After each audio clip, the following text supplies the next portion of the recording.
ஜாதி மதங்கிற பேரால வியாபாரம் பண்ணிக்கிட்டு இருக்கிற அரசியல்வாதிங்க இருக்கிற இந்த நாட்டுல ஜாதி மத வித்தியாசம் பார்க்காம சேவை செஞ்சுக்கிட்டு இருந்தாங்க நம்ம மேரியம்மா. இன்னைக்கு நம்ம நாடு இருக்கிற சூழ்நிலையில அவங்க நம்மளையெல்லாம் விட்டு பிரிஞ்சு போனது பெரிய இழப்பு. அம்மான்னு வாய் விட்டு அற முடியாத நிலைமைக்கு ஆளாக்கிட்டாள் அந்த சிஸ்டர். மூணாவது மனுஷனாட்ட ஊரோடு ஒருத்தர் வேடிக்கை பார்க்கிற நிலைமைக்கு ஆளாயிட்டுமே. இருந்தாலும் ஒரு வகையில் நீ கொடுத்து வச்சோம்பா. உனக்கு எப்பேற்பட்ட தாய் கிடைச்சிருக்கா பாத்தியா? உனக்கு துரோகம் செஞ்சிட்டாலும் இந்த ஊர் உலகமே பார்த்து பெருமைப்படுற அளவுக்கு தான் அவங்க வாழ்ந்திருக்காங்க. உன்னை பிரிஞ்சு இந்த நிலைமைக்கு அவங்க ஆளானதுக்கு அவங்க வாழ்க்கையில என்ன பிரச்சனையோ, யார் காரணமோ,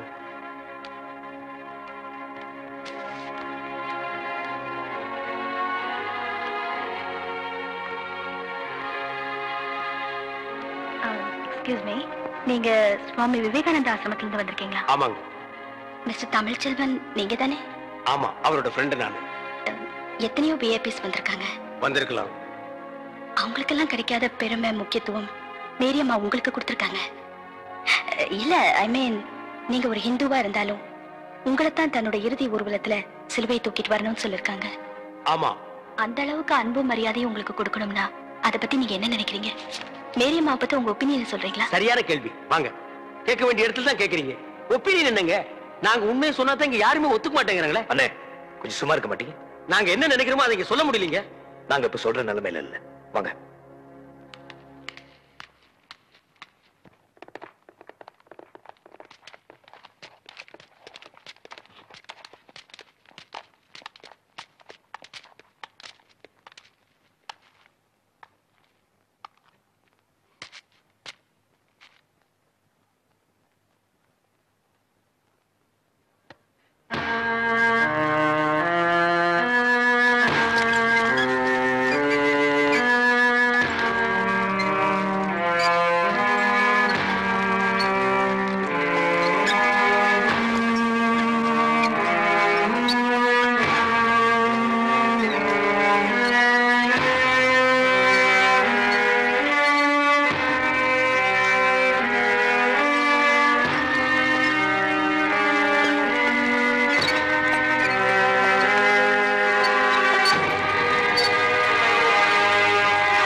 ஆண்டவராகிய இயேசு கிறிஸ்துவே, நீர் கல்லறையில் இறங்கி அதை நம்பிக்கையின் படுக்கையாய் பரிசுத்தப்படுத்தினீரே.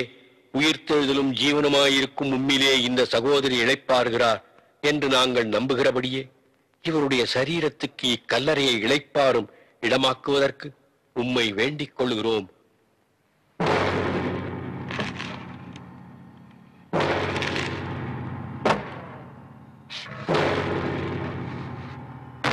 நாம் இவருடைய சரீரத்தை மண்ணுக்கு மண்ணாயும் புழுதிக்கு புழுதியாயும் பூமிக்கு ஒப்புக் கொடுக்கிறோம்.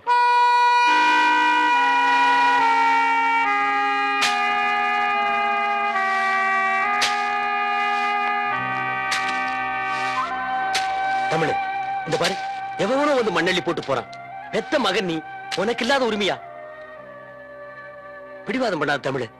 அன்னைக்கு அவங்க உன்னை கருவறையே ஒதுக்கியிருந்தாங்கன்னா இன்னைக்கு நீ இந்த கல்லறையில வந்து நின்று இருக்கவே மாட்டேன். அண்ணே, என்னை பொறுத்த வரைக்கும் எங்க அம்மா செத்து எத்தனையோ வருஷமாச்சு. நான் பிறந்தப்பவே அவங்க இறந்துட்டாங்க. என்னோட இதயத்தில் நான் அவங்களை எப்போ புதைச்சிட்டேன்.